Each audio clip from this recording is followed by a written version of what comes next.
These two guys have Minnesota sports flowing in their veins. Mackey and Judd on Score North and ScoreNorth.com. Reckless speculation.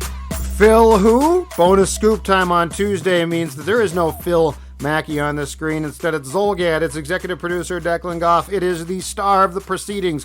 We see him twice a week. Yes, you, sir, on our shows. And then, of course, he has the Scoop podcast as well as doing full-time work downstairs at Channel 5 Eyewitness News Sports Department. Scoop Master Darren Doogie Wolfson. How are you today, sir?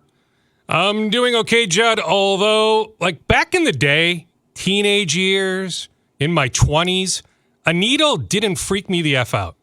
Okay. I'm about to, as soon as I'm done talking with you, I go get my flu shot. Okay.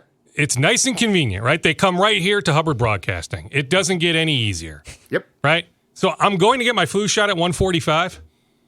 I'm not looking forward to it, Judd. I'm the other way around. Not. I'm a wimp now. As a kid, I hated it. As an adult, it's got to happen. So I'm okay with it. Yeah. Yeah, I mean, it's a necessary evil. Yeah, I won't look. And it's not like I'm going to curl up in the fetal position and start crying, but I'm just not big on needles in my 40s now. The only time that I can say this on our programming and not get in trouble, it truly is just a little prick. Yeah, well, yeah. That's all it is. It's just a small bing, and then it's done. Just don't look. It doesn't. It's more the thought. Drawing the actual blood action does not is even hurt. fine. Yeah, and the Band-Aid goes on so quickly. The nurses are so great. Yeah. You know, and I don't even freak out at the sight of blood. Yep. It's just, I don't know. It's this mental mind game I'm playing with myself. I know. Right? I know. I'm mentally mind bleeping myself, thinking that it's really, really bad when it really isn't all that bad. It'll be fine. And eventually, now, hey, maybe this will be a political statement, right? Maybe some people listening will be like, Dukes, you're an idiot, but I will get my COVID booster, my additional COVID booster at some point. More so because I'm not even quite sure, like some of these sports organizations right now are requiring vaccination, right, proof. Are they still? To have clubhouse access or whatever it is, locker room access. Now, the NFL actually, no. The NFL has said, we don't care. The Wild's But like not. Major League Baseball, like we still had to wear masks. No, I know. When I'm interviewing the Twins that's from last year in the clubhouse, even though the Twins, I know, which we'll get to, but the Twins in September were an afterthought. But like 3 weeks ago in the Twins clubhouse, still had to wear a mask. That'll be done, I think, next year, so we're fine.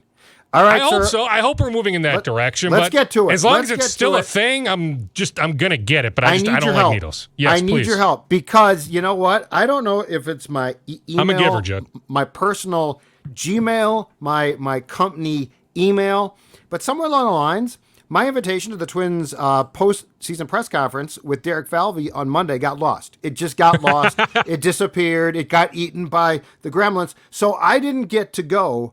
You did and spent quite a bit of time at Target Field. So take us through what you learned for a team that one would certainly think after just an epic collapse is going to be making some changes this winter. Well, and it's not like it was the first epic collapse in a September. Even going back to the years they won the division, made the playoffs, September has been an issue under Rocco going back to his first year.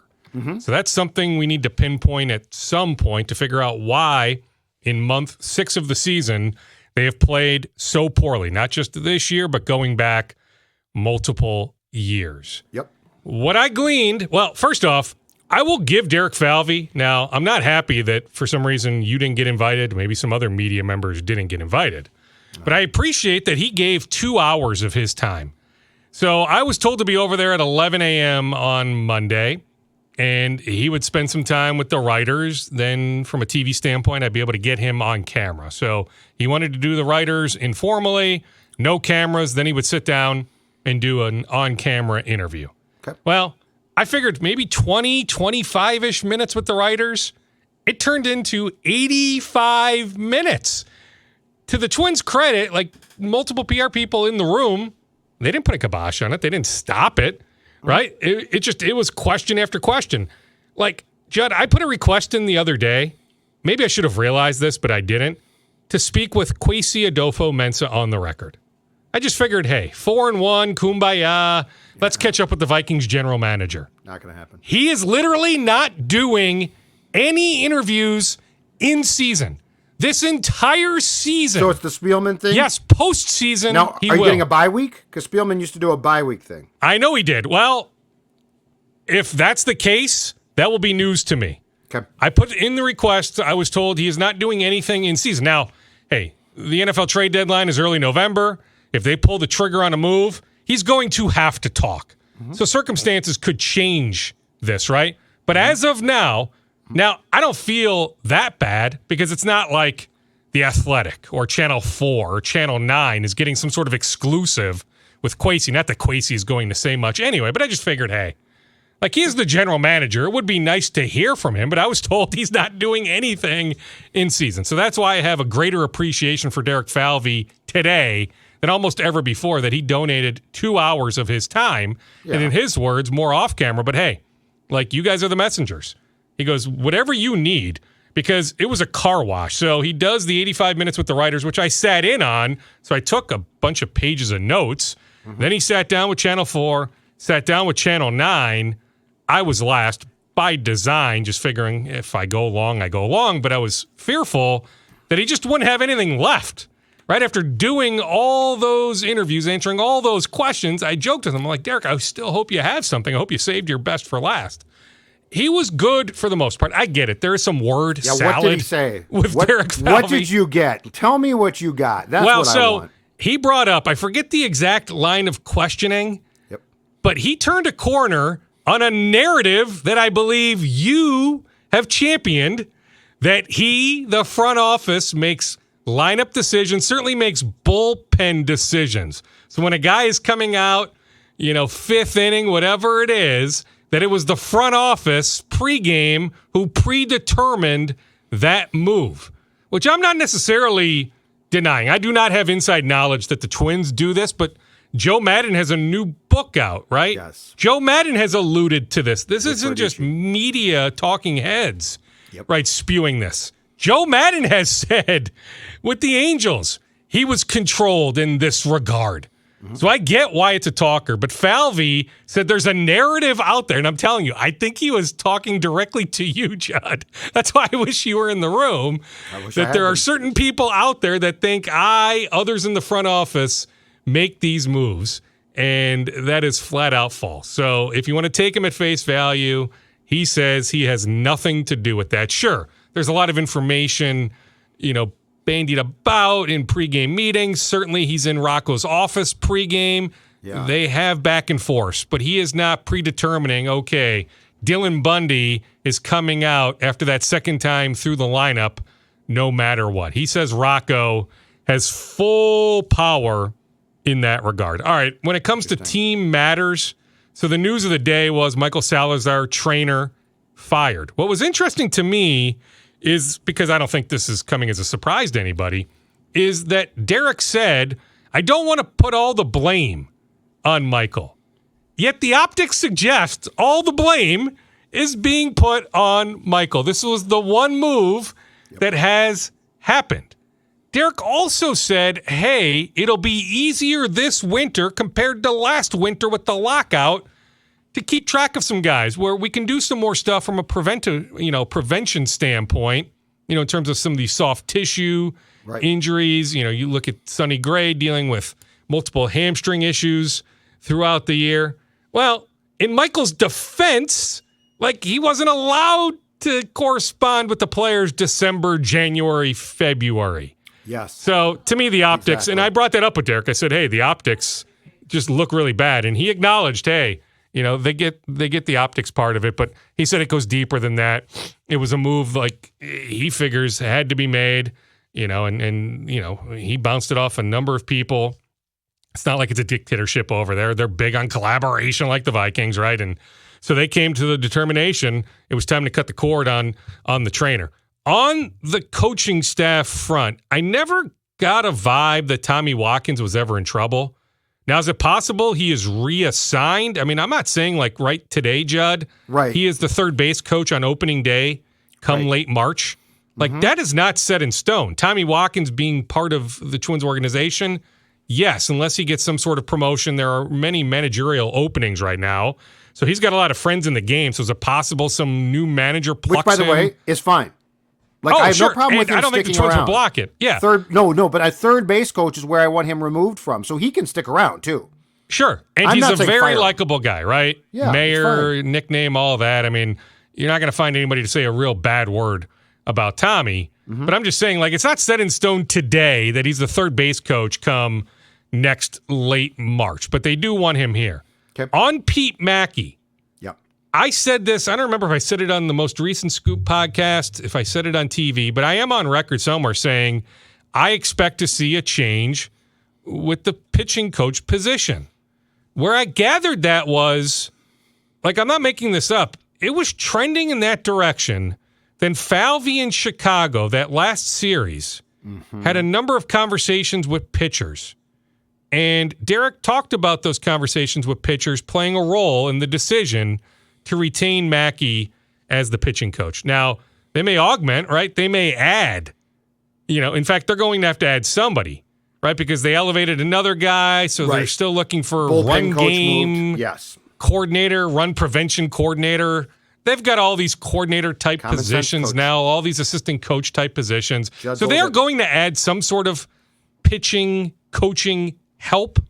But by title, Pete Mackey, the bullpen coach who came in when Wes Johnson left for the LSU job in the middle of the season, elevated to interim pitching coach. He is now the pitching coach. So that did surprise me, but my understanding is it changed after those conversations with some players in Chicago. The other headline to me was that Derek has already had some conversations with Scott Boras, the agent for Carlos Correa. Okay. So the wheels are in motion. Judd, I got the vibe from being over there. They are going to make Correa an offer. The question is, will we be able to unearth the exact details of that offer? And if we do, I like my chances to eventually find out what the offer is. Will we consider it a fair offer? I mean, heck, they made Torrey Hunter an offer way back when, different regime, I get it, but it wasn't a fair offer, right? Before he signed that mega deal with the Angels. But the Twins did make him an offer. Turns out the Angels made him an offer that was pretty much double what the Twins had offered, right? So in reality, the Twins offer really way back when wasn't all that fair. So I'm telling the audience, they are going to make Carlos Correa an offer.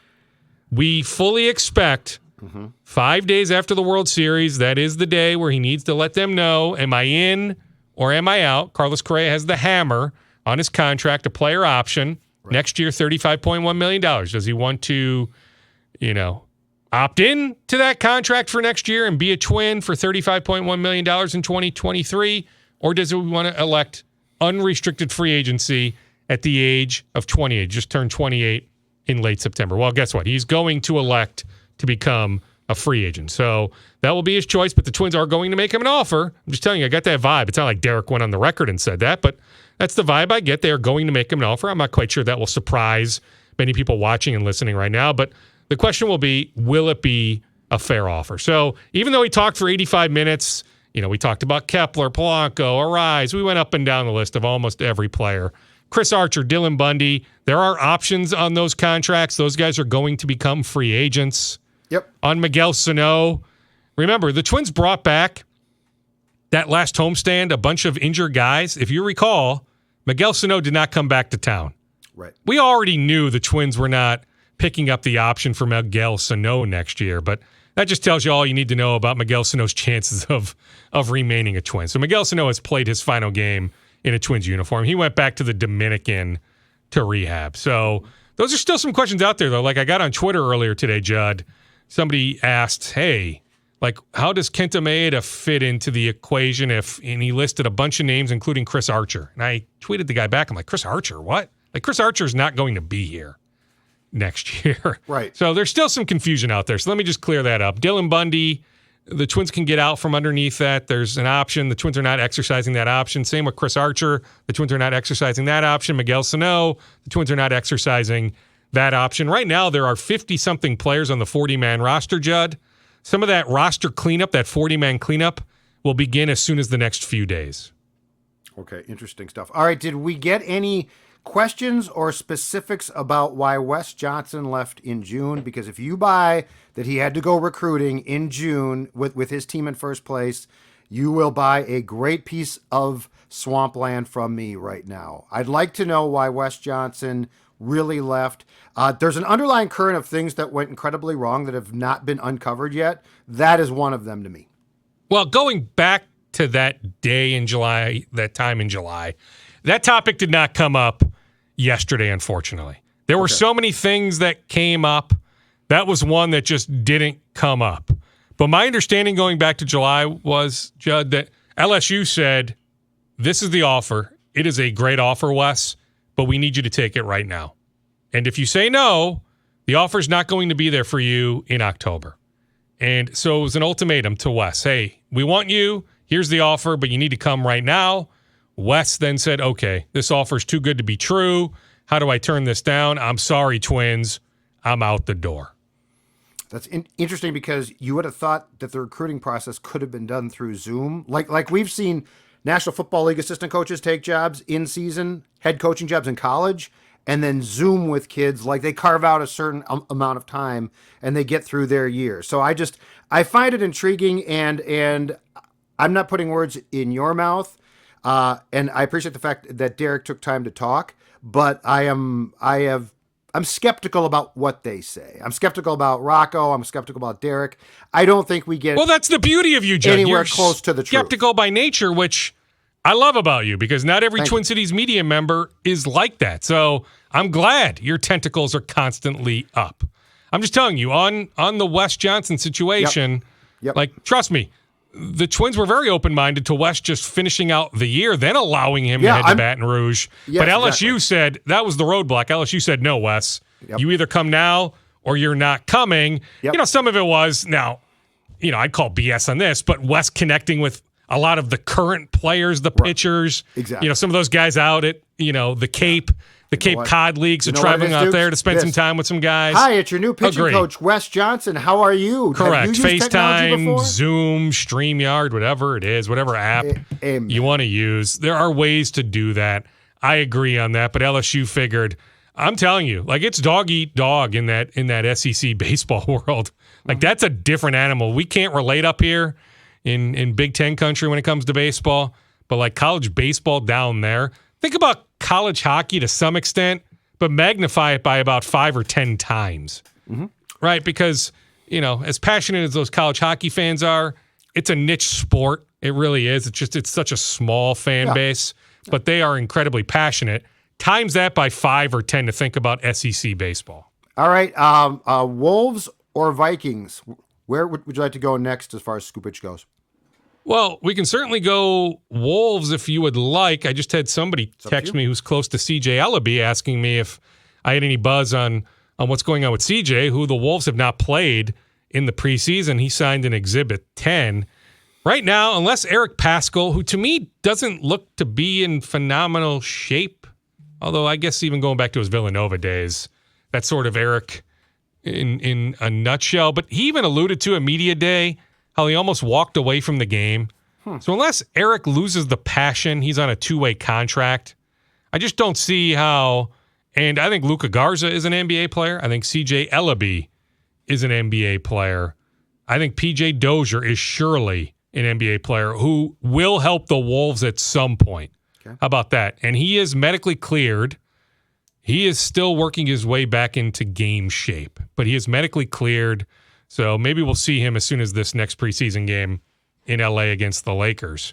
But like PJ Dozier, I think is going to impact the Wolves at some point. Maybe not at a high level, but in some form or fashion, I can see PJ Dozier at some point. I'm not talking October 19th, but at some point helping the Wolves. But otherwise, I think the roster is pretty much set, right? Like, can I see at some point a Naz Reid trade? Sure, right? Nathan Knight's on a non-guaranteed deal, but like I think Nate Knight makes the opening night 15. But just like baseball, not as much as baseball, but just like baseball, the roster is always fluid. But when it comes to CJ Ellaby, Luka Garza, like I see those guys, if they want to be in Iowa, playing for the Iowa Wolves to start the year. Otherwise, Jalen Noel continues to kick butt. Like you can see why, Judd. He turned down 3 years, $9 million, 4 years, $13 million. Those two offers made by the Wolves on the extension front in June, but he said no. And I get it. Like, he is lined up to play minutes. Malik Beasley gone, so Jalen Noel is going to get more minutes this year than he ever has. More teams will have cap space next summer than this past summer. Like, there's every reason for Jalen Noel to bet on himself to get paid, not necessarily here, but get paid somewhere next summer. But if you've been watching the Wolves through these first few preseason games, he looks really, really good. And Cat returned against the Lakers on Sunday, correct? I did the not Clippers. see that game. Yeah, Cat played against the Clippers. On Sunday. The next game is against the Lakers, where look for Rudy and Cat to play. They have 2 preseason games to go, one against the Lakers, one against the Nets later this week at Target Center. Then the season opens a week from tomorrow at Target Center against Oklahoma City. Well, so far through the preseason, Gobert, Cat have not played in the same game together. So look for that to happen here, these final couple preseason games.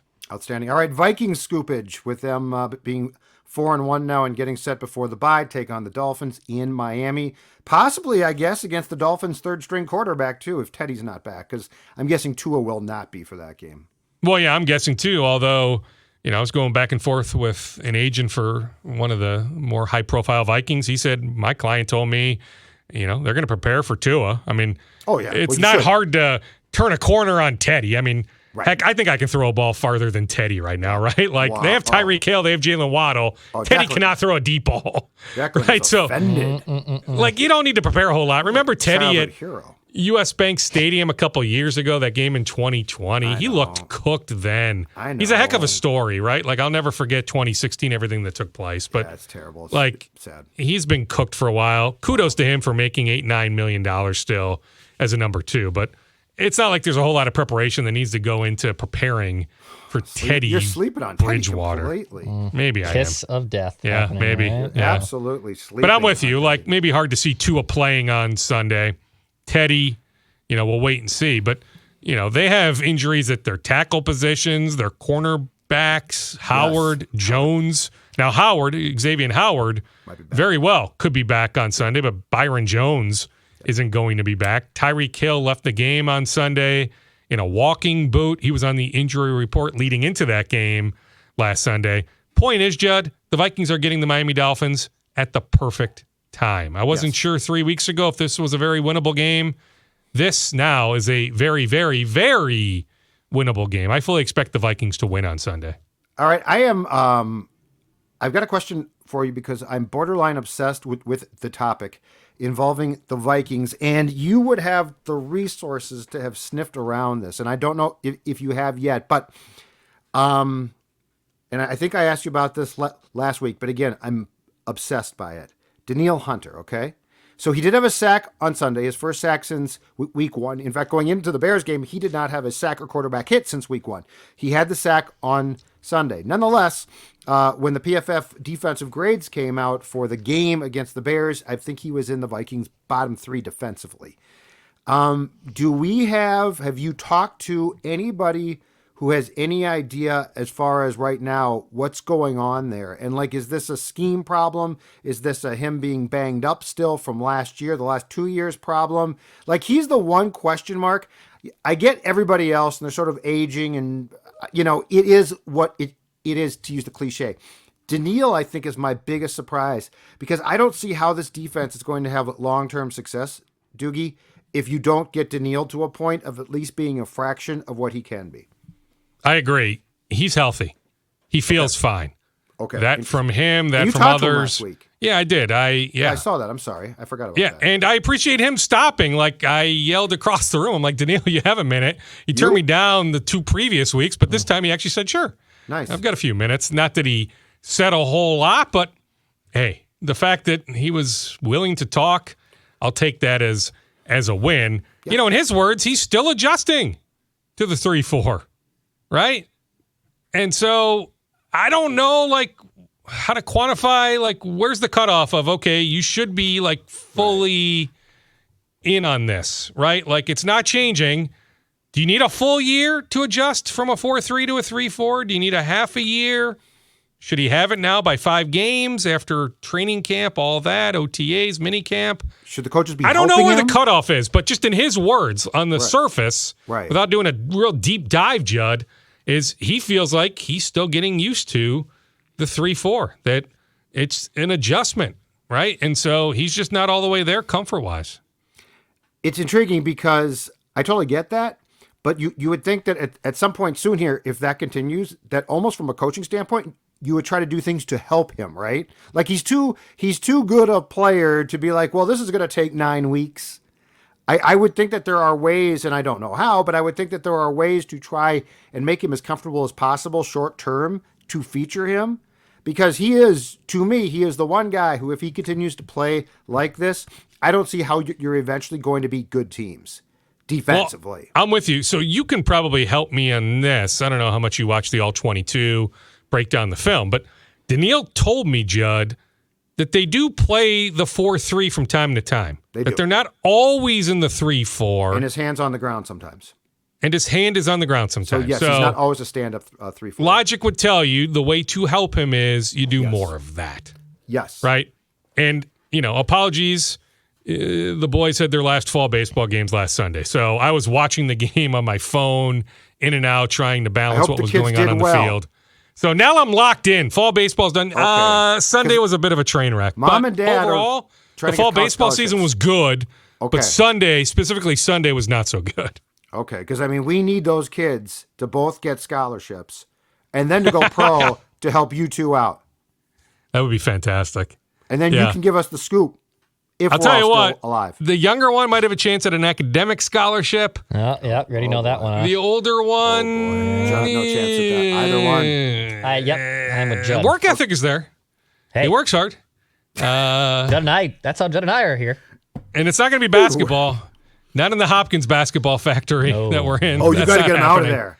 You got to get him out of Hopkins. Yeah, well, guess what? If he goes anywhere, it's going to be to your alma mater. Benilde? Mm-hmm. Nothing wrong with that. Mm-hmm. Nothing wrong with that. All right, sir. Nothing set in stone. Just, something I appreciate it. Darren's kid is going to Benilde. It's just going to cost you about $50,000 per year. Yeah, well, if you can get in, which now is cheaper difficult. than the other private school in the neighborhood. Yeah, that's a good point. All right. That would be Breck for those who don't know the West Metro. Yeah, Blake we're not Wheeler, going to Breck. baby. Blake. All right. Well, no. Hey, they've produced some athletes. David Roddy, my guy David.